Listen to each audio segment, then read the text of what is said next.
గంగాధర్ సిద్ధు అఖిల భారతీయ రాష్ట్ర కార్యవర్గ సభ్యుడు.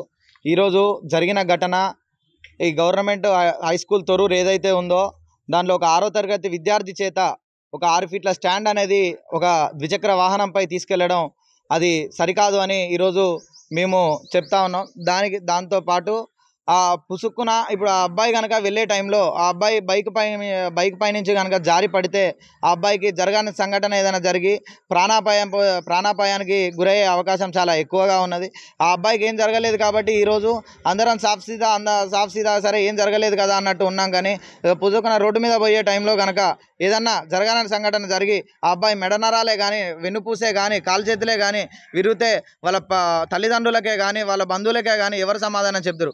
అదేవిధంగా మరి చూసుకున్నట్టయితే ఇది స్కూల్ మన పాఠశాల యాజమాన్య హెచ్ఎం గారు చెప్తురా లేకపోతే గవర్నమెంట్ చెప్తురా? గవర్నమెంట్ తరపు నుంచి ఏదైనా నష్టపరిహారం కట్టిద్దురా? ఎందుకంటే వాళ్ళు ఈ ఏజ్లోనే పిల్లలకు మీరు మోటు పని అనేది చెప్తే వచ్చే జనరేషన్లో కూడా ఈ పని చేయడం వల్ల మనకు లాభం ఉన్నదిరా నాయన, ఇది చదువుకొని సార్ల చేతిలో దెబ్బలు తినేదానికంటే ఈ పనికి పోవడం అని ఈ రోజు వచ్చిన వ్యక్తి రేపు వచ్చి సార్ పని చెప్తాడు సార్ నన్ను ఏమన్నాడు కదా అని వాళ్ళు అలసుగా తీసుకొని పిల్లలు కూడా సార్లతోటి కానీ హెచ్ఎం సార్తో నాకు సార్ అంతా లీనియన్స్ ఇస్తుండు అని మాట్లాడుకుంటా వాళ్ళు అలా చేయడం జరుగుతుంది. వాళ్ళు రేపు పొద్దుగాల ఇవాళ 6th క్లాస్లో చేసే పని రేపు పొద్దుగాల 8th క్లాస్కి వచ్చేసరికి నాకు స్టడీ ఎక్కువైంది, నాకు జారు సరిపోయిందని పోయి బయట కూలికి నాలిగి పోయే పరిస్థితి మనం చూస్తూ ఉన్నాం. చాలా ఇప్పుడు జరుగుతూ ఉన్నాయి. రాబోయే రోజులలో కూడా ఇప్పుడు మీరు ఇలా చేయడం వల్ల పిల్లల తల్లిదండ్రులు కూడా మైనస్కి ఇలా గురి కావడం వల్ల కార్పొరేట్ శక్తులు వాళ్ళు గవర్నమెంట్ స్కూళ్ళ భాగవతం ఇలా ఉంది, వాళ్ళ సార్లు ఇలా చేస్తూ ఉన్నారు అని కార్పొరేట్ శక్తులు వాళ్ళ శక్తుల్ని పెంచుకోవడానికి చాలా ట్రై చేస్తూ ఉంటారు. దానివల్లనే కార్పొరేట్ విద్యా సంస్థలలో అడ్మిషన్లు ఏడాదికి డబల్ అవుతూ ఉన్నాయి. మరి గవర్నమెంట్ దాంట్లో చూసుకుంటే పోయిన సంవత్సరం 1000 ఉన్న సంఖ్య ఈ సంవత్సరానికి వచ్చేసరికి 600-700 ఉంటా ఉన్నది. దాని పట్ల కూడా ఏదైతే ఉన్నతాధికారులు ఉన్నారో వాళ్ళు కూడా చర్యలు తీసుకోవాలని కోరుకుంటున్నాను. నా పేరు సురేష్ బాబు, ఆమ్ ఆద్మీ పార్టీ విద్యార్థి విభాగం CYSS తెలంగాణ రాష్ట్ర అధ్యక్షుడిని. ఇవాళ మరి ఈ వారం బుధవారం రోజున మరి ఈ మహబూబాద్ జిల్లాలో ఉన్నటువంటి తొర్రూరు జిల్లా పరిషత్ సెకండరీ పాఠశాల మరి ఈ జిల్లాలోనే అత్యధిక విద్యార్థి మరి సంఖ్య కలిగినటువంటి ఈ పాఠశాలలో మరి విద్యాబుద్ధులు నేర్పాల్సినటువంటి గురువులే మరి విద్యార్థులను ఇవాళ కూలీలుగా తయారు చేస్తున్నటువంటి పరిస్థితి ఈ జిల్లా పరిషత్ ఉన్నత పాఠశాలలో చూస్తూ ఉన్నాం.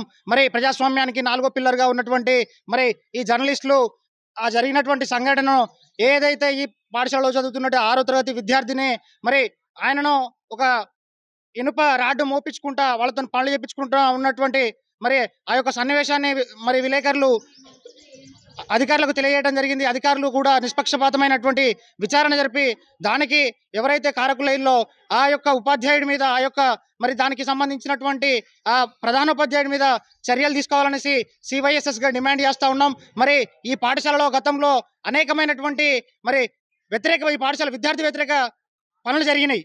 మరి దానికి మరొకసారి ఈ పాఠశాలలో పనిచేస్తున్నటువంటి ఉపాధ్యాయులు మరి విద్యార్థి హక్కుల విద్యా హక్కు చట్టం 2005ను ఈ యొక్క పాఠశాల ఉపాధ్యాయులు చదవాల్సిన అవసరం ఉన్నది. మరి ఏ రకంగా విద్యార్థులను పనులు చేపిస్తూ ఉంటారు? మరి విద్యా హక్కు చట్టం ఏం చెప్తుంది? మరి మీరు ఒకసారి గుర్తు చేసుకోవాలనేసి ఈ సందర్భంగా మేము అడుగుతా ఉన్నాం. మరి ఈ పాఠశాలలో గతంలో అనేకమైనటువంటి పనులు జరిగినాయి. ఈ పాఠశాలలో మరి విద్యార్థులకు విద్యాబుద్ధులు నేర్పాల్సినటువంటి ఉపాధ్యాయులే వక్ర మార్గంలో విద్యార్థులను తీసుకుపోయినటువంటి చరిత్రను చూస్తూ ఉన్నాం. మరి ఈ పాఠశాలలో ఎవరైతే క్రీడా మరి పీటీ సార్ కూడా చక్కగా ఈ పాఠశాలలో లేకపోవడంతోనే విద్యార్థులు కూడా విద్యార్థి వ్యతిరేక పనులకు వాళ్ళ దారి తీస్తున్నటువంటి పరిస్థితిని చూస్తూ ఉన్నాం. కాబట్టి తక్షణమే ఈ పాఠశాలపై పై అధికారులు జిల్లా కలెక్టర్ గారు దృష్టి పెట్టి తక్షణమే ఈ పాఠశాల మీద ప్రత్యేకమైనటువంటి చొరవ చూపి ఈ పాఠశాలలో విద్యార్థుల సంఖ్యను పెంచాల్సి ఈ పాఠశాలలో మంచి ఉత్తీర్ణత శాతాన్ని తీసుకొచ్చే విధంగా తీసుకురావాల్సి CYSSగా మరి అడుగుతా ఉన్నాం. ఈరోజు JDPHS తొర్రూరు నందు గత 11వ తారీఖు నాడు విద్యార్థులతో పని చేయిస్తున్నాననేటువంటి ఒక దినపత్రికలో వచ్చిన వార్తకు స్పందించి గౌరవ DO గారు ఇచ్చినటువంటి మౌఖిక ఆదేశానుసారం ఈరోజు పాఠశాలకు రావడం జరిగింది. వచ్చి ఆయా పాఠశాల ప్రధానోపాధ్యాయులు ఆ రోజు ఉన్నటువంటి ఇన్ఛార్జ్ ప్రధానోపాధ్యాయులు జరిగినటువంటి సంఘటనలను రిపోర్ట్ చేసి గౌరవ DO గారికి అందజేయడం జరుగుతుంది. ఇప్పుడు ఇలాంటి పనులు చేయించవద్దనేటువంటి నిబంధనలే అన్ని పాఠశాలలకు ఉన్నాయి. అలాంటివి జరగకూడదు. జరిగినట్లయితే దానికి తదుపరి విచారణ మన రిపోర్ట్ ప్రకారం అధికారి డిఓ గారు చర్యలు తీసుకుంటారు. డిఓ గారు చర్యలు తీసుకుంటారు. ఓకే, మామూలుగా అన్ని గవర్నమెంట్ స్కూళ్ళలో విద్యార్థులు ఇంట్లోనే పనులు చేయించుకుంటే ఇబ్బందులకు గురి చేస్తారు.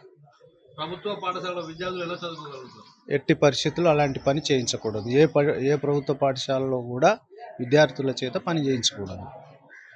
ఇక్కడ ఉన్నటువంటి తొర్రూరులో పనులు చేయడానికి స్కూల్ సిబ్బంది అటెండర్ కానీ స్కూల్ ఊకడానికి కానీ వాడు మెయింటెనెన్స్ చేయడానికి కానీ ఎవరు లేరు అని ఇక్కడ ఆరోపణలు ఉన్నాయి. దానికి మీ ఆరోపణ? ఇక్కడ నైట్ వాచ్మెన్ ఉన్నారు, ఒక ఆఫీస్ సబార్డినేటర్ గారు ఉన్నారు. అదేవిధంగా నేను పొద్దున్నే వచ్చినప్పుడు గ్రామ సిబ్బంది కూడా, మున్సిపల్ సిబ్బంది కూడా వచ్చి ఇవన్నీ కూడా క్లీన్ చేసి తీసుకుపోవడం అనేటువంటిది గమనించడం జరిగింది. మరి మీ నుండి ప్రభుత్వ పాఠశాలలో చదువుతున్న విద్యార్థుల తల్లిదండ్రులకు సందేశం ఇస్తారు. తప్పకుండా ప్రతి తల్లిదండ్రులు పాఠశాలను సందర్శించి పాఠశాలలో జరుగుతున్నటువంటి అభివృద్ధి కార్యక్రమాల్లో భాగస్వాములు కావచ్చు. అదేవిధంగా ఇప్పుడు వచ్చినటువంటి అమ్మ ఆదర్శ పాఠశాలలు కమిటీలు కూడా ఇప్పుడు ఏర్పాటు చేయడం జరిగింది. తదనుగుణంగా సౌకర్యాలు కూడా ఏర్పడుతున్నాయి. కాబట్టి కమిటీలతో పాటు తల్లిదండ్రులు కూడా నిర్భయంగా తమ పిల్లలను ప్రభుత్వ పాఠశాలకు పంపిస్తూ పర్యవేక్షణ చేసి మంచి క్వాలిటీ ఎడ్యుకేషన్ను పొందవచ్చు.